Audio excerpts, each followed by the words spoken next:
नमस्कार दोस्तों। आप सभी जानते हैं कि 2-3 दिनों में आपकी परीक्षाएं हो जाएंगी। ठीक है ना। 3-4 दिनों में सब परीक्षाएं देकर आप बिल्कुल स्वतंत्र हो जाएंगे, मुक्त हो जाएंगे। परंतु ये जो आखिरी का समय होता है ना, यही सबसे ज़्यादा क्रूशियल होता है। क्योंकि अगर एक हिंदी की शिक्षिका होने के नाते अगर मैं आपको एक उदाहरण दूं, तो जैसे निबंध है, आपको जितनी मर्जी जानकारी हो, आपने कितने ही अच्छे से, ठीक है ना, सारी जानकारी प्राप्त की हो, लेकिन निबंध लिखते समय अगर आपने सही से व्यवस्थित नहीं किया, सही से चीज़ों को अरेंज नहीं किया, प्रस्तुत नहीं किया, तो फिर वो जो जानकारी होती है वो बिल्कुल व्यर्थ जाती है। उसी प्रकार परीक्षा के लिए आपने इतने अच्छे से तैयारी की है, इतने लंबे समय से आप इतनी मेहनत करते आ रहे हैं, परंतु कभी कभी क्या होता है कि लास्ट मोमेंट पे ना आप अगर छोटी सी भी गलती कर दें, ठीक है ना, तो आपकी सारी जानकारी, आपकी सारी जो मेहनत है वो खराब हो जाती है। और हम ऐसा बिल्कुल नहीं चाहते। तो केवल शॉर्ट में हम आपको 2-3 चीजें बताना चाहते हैं जो आपको परीक्षा में बहुत ही काम में आ सकती है। तो सभी बच्चे जो है ध्यान से सुनेंगे। सबसे पहली चीज तो, अब जो 2-3 दिन बचे हैं उसमें अपने अभ्यास से ज्ञान को सुदृढ़ करें। अब मतलब कि नई नई चीजें जो जानते हैं ना आप, अब उस चीज का समय जा चुका है। बेहतर यह है कि अब अच्छे से जितना ज्यादा आप अभ्यास कर सकते हैं करें, और जो चीज आपको आती है उसको बिल्कुल मतलब कि सुदृढ़ करें, फिक्स करें कि हाँ अब ये चीज मुझे अच्छे से आ गई है, इस विषय पर कोई भी प्रश्न है अब मैं कर सकता हूं या कर सकती हूं। जैसे कहते हैं ना कि आखिरी समय में हर चीज याद करने की जो होड़ होती है ना, मैं ये भी कर लूं, मैं वो भी कर लूं, मैं ये भी पा लूं, मैं ये भी, ठीक है ना, जानकारी प्राप्त कर लूं, उस चक्कर में भूल, चिंता, दुविधा, ये जो त्रिशूल है ना, ये आकर आपको भेद ही देगा। ये जो चीज़ें हैं ये आपको मतलब टेंशन में डाल देती हैं कि भाई हमें मतलब कि ये भी नहीं आता, अरे ये भी नहीं आता। उससे बेहतर ये है कि आप इस चीज़ को समझें कि मुझे ये विषय अच्छे से आता है, अब इसमें बस मुझे 2-3 चीज़ें और अच्छे से करनी है तो ये मेरी चीज़ क्लियर हो जाएगी। वो चीज़ करिए आप, ठीक है ना। तो कंफ्यूजन इससे नहीं होगी। है सबसे पहली बात तो ये रही। दूसरी बात यह है कि प्रश्न को सही से पढ़कर उत्तर दें, और ये सिर्फ हिंदी के लिए नहीं है, ये आपके हर विषय के लिए। मैं आपको फिर बता रही हूँ, क्योंकि मैंने देखा है बच्चों ने मतलब लाइव सेशन हो या आपका रिकॉर्डेड मतलब सेशंस वगैरह हो, हर चीज़ में जब बच्चे अपने क्वेश्चंस पूछते हैं, मैंने देखा है कि उन्हें जानकारी है कि भाई इसका नियम ये होता है, इसका नियम ये होता है, लेकिन वो प्रश्न को गलत पढ़ते हैं और इसीलिए उत्तर गलत देते हैं। अब यहां पर क्या होगा कि आपकी जानकारी भी फेल हो जाएगी। क्यों? पेपर में आप नर्वस हो गए, जल्दबाजी के कारण आपने प्रश्न तो ध्यान से पढ़ा नहीं, ठीक है ना, जल्दी करने की होड़ में आपने गलत कर दिया। तो जैसे ये है, एग्जाम्पल के लिए, मनोज पुस्तक पढ़ता है, वाक्य में कौन सा वाच्य है? अब सभी को पता है भाई, या तो कर्म वाच्य होगा, कर्तरी वाच्य होगा, या भाववाच्य होगा। अब ये दो विकल्प तो हो नहीं सकते। खैर, ये भी बहुत महत्वपूर्ण चीज है। ये जो बिहार की परीक्षा है ना, इसमें 2 बड़ी मजेदार चीजें हैं। ये जो 2 आपको विकल्प दिए जाते हैं ना, उपयुक्त में से एक से अधिक और उपयुक्त में से कोई नहीं। इस चक्कर में ना बच्चों में कंफ्यूजन बहुत ज्यादा रहती है। लेकिन आप चीज एक ध्यान से पढ़िए, अगर आपको वाच्य का प्रश्न है तो एक से ज्यादा सही उत्तर तो हो नहीं सकते हैं, केवल एक ही सही उत्तर होगा। तो पहले इन दोनों ऑप्शंस को तो हटा ही दीजिए। उसके बाद अब आइए, अब मोहन पुस्तक पढ़ता है। अब कई बच्चे ज्ञान को भी बहुत अच्छे से वो करते हैं, उन्हें लगता है कि भाई मोहन पुस्तक पढ़ता है, पुस्तक यानी कि कर्म है, फटाफट कर्म वाच्य वो करके आ जाते हैं। बिल्कुल सही, गलत। क्योंकि आपने जल्दबाजी में ये नहीं देखा, ठीक, कि मनोज पुस्तक पढ़ता है, यहाँ पे पुस्तक कर्म तो है, सकर्मक क्रिया है, लेकिन मनोज पुस्तक पढ़ता है, इसकी जगह अगर मैं लिंग परिवर्तन करूंगी कि जैसे राधा पुस्तक पढ़ती है, तो क्रिया किसके आधार पे बदली? कर्ता के अनुसार। तो यहां पर क्या आना चाहिए था? कर्तरी वाच्य। और एक और चीज भी है, जैसे क्रम, आपने देखा होगा अक्सर मतलब ये मान के चला जाता है कि सबसे पहले कर्तरी वाच्य, फिर कर्म वाच्य, फिर भाववाच्य। यहां पर एग्जामिनर ने क्या किया? उसने क्रम को बदल दिया, पहले कर्मवाच्य है फिर कर्तरी वाच्य है। तो इसीलिए ध्यान दीजिएगा, प्रश्न को बहुत ही अच्छे से पढ़ना है। तो यहां पर देखिए, कर्तरी वाच्य आपका सही उत्तर था, ठीक है ना, इस चीज पर आपको फोकस करना चाहिए था। तो इसलिए सिर्फ सकर्मक क्रिया देके फटाफट कर्मवाचक चूज कर देना, ये ठीक है ना, मूर्खता होगी। फिर अगला है जैसे कि गुणवाचक विशेषण कौन सा नहीं है। हाँ, अब ऐसे प्रश्नों में आपके दोनों विकल्प जो है बहुत महत्वपूर्ण हो जाते हैं, क्योंकि जो 3 विकल्प आपको दिए हुए हैं, यहां पर एक गुणवाचक विशेषण भी हो सकता है, एक से ज्यादा भी हो सकते हैं, और कोई भी नहीं हो सकता। यहां पर अब आपकी जानकारी भी काम आएगी, ठीक है ना। प्रेजेंस ऑफ माइंड तो रहना ही रहना है, लेकिन जानकारी तो सबसे महत्वपूर्ण है ही है। तो पतला, ये गुणवाचक विशेषण है।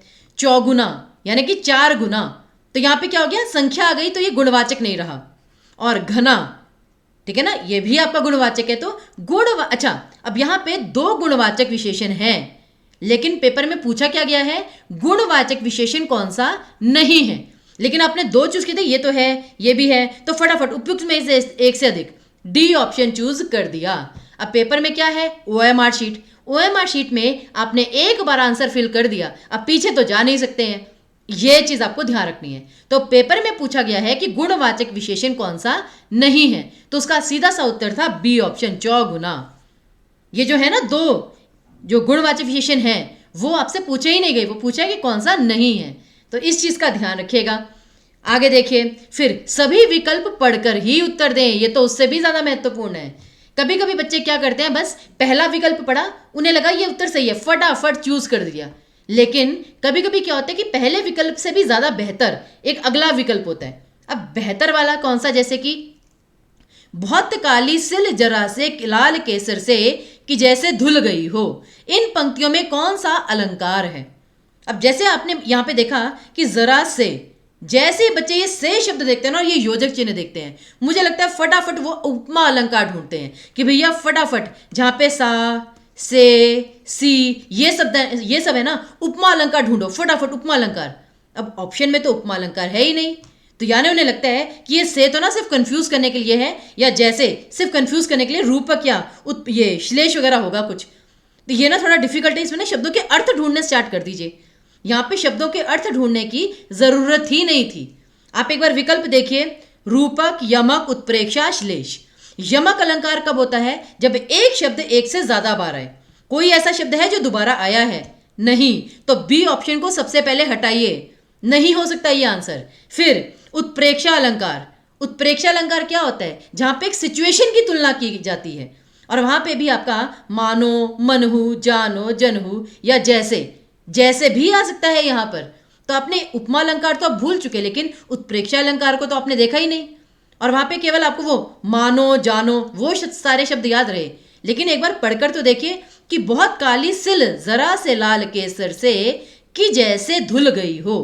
यहाँ पे अब आपने चीज का कंपैरिजन नहीं, स्थिति की तुलना की है, और यहाँ पे कल्पना, संभावना उत्प्रेक्षा में ही आती है कि, और सिल मतलब क्या होता है, पत्थर। तो यहाँ पे ये था कि जैसे जो जरा सी जो लाल केसर है, ठीक है ना, वो पत्थर पे जैसे थी, उसे पीसा जा रहा था तो उससे वो धुल गया। तो सिचुएशन की तुलना जो है वो की गई है, सिचुएशन कल्पना की गई है, तो यहाँ पर आपका उत्प्रेक्षा अलंकार आना था।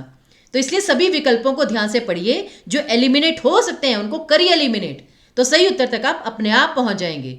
और फिर आता है समय प्रबंधन। ये तो मुझे लगता है मुझसे ज़्यादा आप जानते ही हैं, ठीक है ना, कि मतलब आप तो इतने सारे एग्जाम लगातार देते ही रहते हैं, आजकल दे रहे हैं, तो अच्छे से आपको पता है टाइम मैनेजमेंट।